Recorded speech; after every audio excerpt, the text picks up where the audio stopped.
ఇప్పటిదాకా 2వ అధ్యాయం 27వ శ్లోకానికి విశేషమైన ప్రచారం వచ్చింది. పుట్టినవాడు గిట్టకమానడు, గిట్టినవాడు పుట్టకమానడు. పైకి తంతే కిందకు వచ్చి పడతాం, కింద తంతే పైకి వచ్చి పడతాం.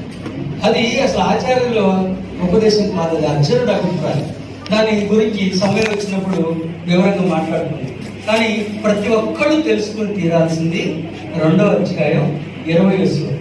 అనగా అయం కదాచిత్ న జాయతే, అయం కదాచిత్ న మ్రియతే. అంటే ఆత్మ చైతన్యాన్ని అయిన నేను ఎప్పుడు తల్లి గర్భాన్ని ఆశ్రయించి పుట్టలేదు, మరణం అనే వెక్కిలి చేస్తానని నేను అనుభవించలేదు.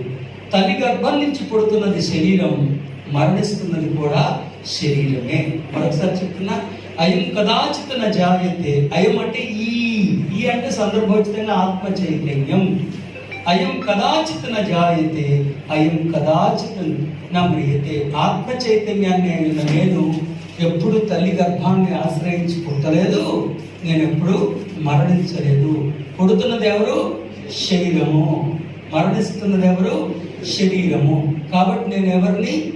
నేను ఆద్యాంతము వర్తించని అజరామర మూర్తిని.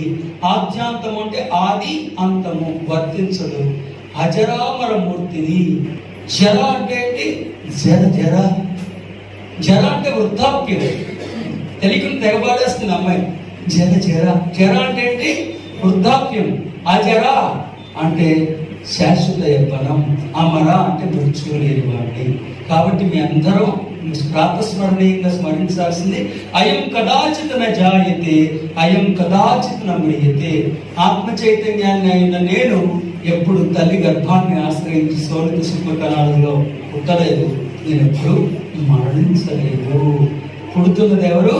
శరీరము, మరణిస్తున్నది శరీరము. తర్వాత పంక్తి, అయం కదాచిత్ న భూత్వా న భూయః న భవిత.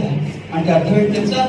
న భూత్వా న భూయః న భవిత అంటే ఆత్మ చైతన్యం దేహంలోకి వచ్చింది, పంచభూతాత్మకమైన దేహ ప్రాంగణంలో ప్రవేశించింది, కానీ పంచభూతాలుగా మారిపోవాలి.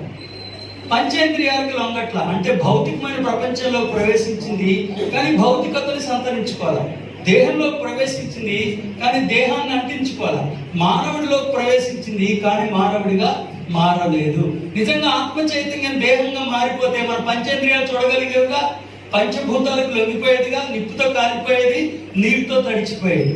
కాబట్టి అయం కదాచిత్ న భూత్వా న భూయః న భవిత అంటే ఇప్పటిదాకా నేను భౌతికతను సంతరించుకోలేదు, దేహంలో ఉన్నాను కానీ దేహంగా మారలేదు, మానవుడిలో ఉన్నాను కానీ మానవుడిగా మారలా. పంచభూతాత్మకమైన ప్రపంచంలో ప్రవేశించాను కానీ పంచభూతాత్మకమైన ప్రపంచంలో నేను లేను. తర్వాత ఇది వినండి, అయం అజః, అయం శాశ్వతః, అయం నిత్యః, అయం పురాణః. అంటే ఏంటి తెలుసా? అజః అంటే జన్మలు నాకు వర్తించవు. రెండోది ఏంటి తెలుసా? శాశ్వతమైన వాడిని. మూడోది తెలుసా? నిత్యమైన వాడిని. నాలుగోది తెలుసా? పురాతనమైన వాడిని.